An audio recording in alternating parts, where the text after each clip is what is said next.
mbali kimbali nilikuwa nimeongea na watu wakuje walio mandasa wabaliki. Karibu sana pasta. Wabaliki baliki baba baliki matasa wako baba. Ndio Bwana ananiambia kwenu hakuna nyota ya kutaa kabisa. Hakuna pasta, hakuna. Unanipika kabisa. Nishindo katika jina. Leo Bwana ananiambia kwamba yes pasta, katika hii nyumba kuna mapepo na kuna mapepo za nguvu za kiume. Yes pasta, pole. Kuna mapepo za nguvu za kiume. Umeelewa? Sasa mimi naenda kulupicha nguvu za kiume hapa. Unakulanga mkombela?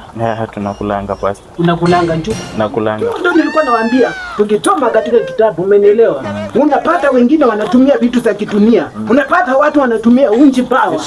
Hatutaki katika hii nyumba. Sisi tunahitaji maombi peke yake. Na tunahitaji kusema ya kwamba Roho Bwana anasaidia na anainua wengine. Maana vitu kama hii by the way. Ndio ujiunge na madhabahu. Ndio mpate wa ndoto. Ndugu. Utafanya shopping ya 1 month. Ndafanya pasta. Bibi yako andambaki hapa kwa maombi. Atungule. Unafanya shopping ya kulicha malaika wa Mungu. Ili malaika wakuja wakumpatie hizo wakulutishie nini? Zile nguvu zako ambazo zilichukuliwa. Unaona hizo mapepo zinatembea hapo, unasikia unapita mahali unasikia ngalipia customer hapa tunauza unji bawa, tunauza mkombe na tunauza nini? Hizo ni mapepo ambazo zilichukua roho zako, nguvu zako zikachukua. Sasa nataka tuombe na bibi yako. Unaona? Nataka tuombe na bibi yako for 1 month. Na huu haistahili uonekana hapa. Bibi yako ana shida. Bibi yako ana shida. Haya njita. You are njita. You see? Your husband is cheating on you. You saying he's njita. Ndio nataka niombewe pasta. So nataka niwaachie nyota. Hapo na wangapi? Watu ni wengi, hata mimi unaponiona mimi. Bwana wako ako na mimi, nitabaki hapa na bibi yako kwa maombi. Kwa nyumba. Nataka kutoa mapepo ambayo umeingizwa na huyu. Sasa wewe unakubali kuishi na mapepo? Hautaki mtoto pia? Tunataka mtoto pasta. Nataka mtoto wangu, wewe baki salama. Tutakutana pasta. Wewe fanya mambo yako, nikirudi haki mambo ikuwe sawa pasta. Waje nikuombee. Amen. Na kukupunika by the way. Amen. Unapotembea pale njiani. Amen. Tazama Bwana. Umekaa bila kupata accident, ni kweli? At least accident, naona accident mbele yako. Ishindwe katika janga. Sitaki ishindwe accident, haiwezi shindwa.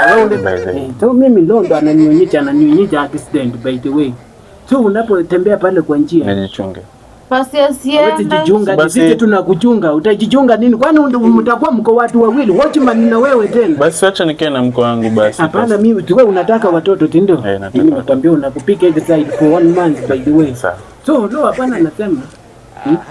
Na kinyolile umetoa wapi kinyolile? Ndio kitu nimekutoa by the way. So fanya hivi. Ndio mapesa ya shopping by the way. Wewe acha kucheka, unacheka katika pana na mapepo zimekuandama. Uone sasa hata nipe namba yako. Sasa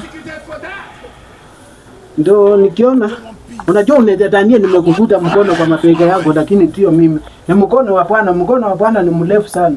Lakini wewe usijaribu kuwa na mkono mrefu, watakuchipika na watakuchoma. Amen. Mkono mrefu katika dunia ni wizi. Ni 07. Ni mimi tu na zile kadi tuko na mkono mrefu.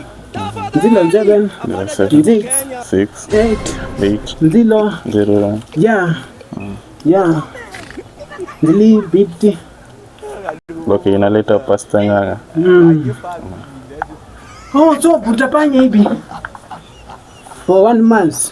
Nisikuja hapa ni maombi tunafanya na bibi yako mpaka apate watoto. Unataka kuwaweka majina gani by the way? Nione kama ni za ujinga ama ni za kilo. Nataka mmoja aitwe Musa. Hapana. Mimi leo nionyeshe kwamba utazaa, unapoenda bibi yako atapata mapacha wa ine juu ama mtoto wa kwanza ataitwa Facebook. Mtoto wa pili ataitwa YouTube. TikTok katakuja baadaye. Amen. Instagram na Twitter katakuja baadaye. So I want to know, wanataka kuita mtoto ati Moses.